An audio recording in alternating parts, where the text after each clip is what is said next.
Hey everyone, welcome back to the channel. If you're someone who loves using keyboard shortcuts to boost your productivity, today's video is for you.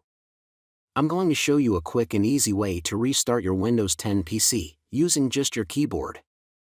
No mouse required.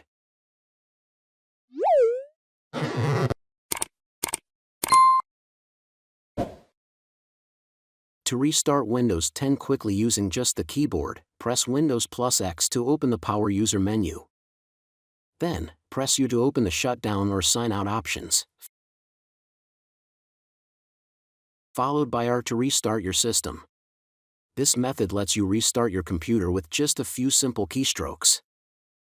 And that's it. You've just learned how to restart Windows 10 using only your keyboard. If you found this helpful, don't forget to like, comment, and subscribe for more tips.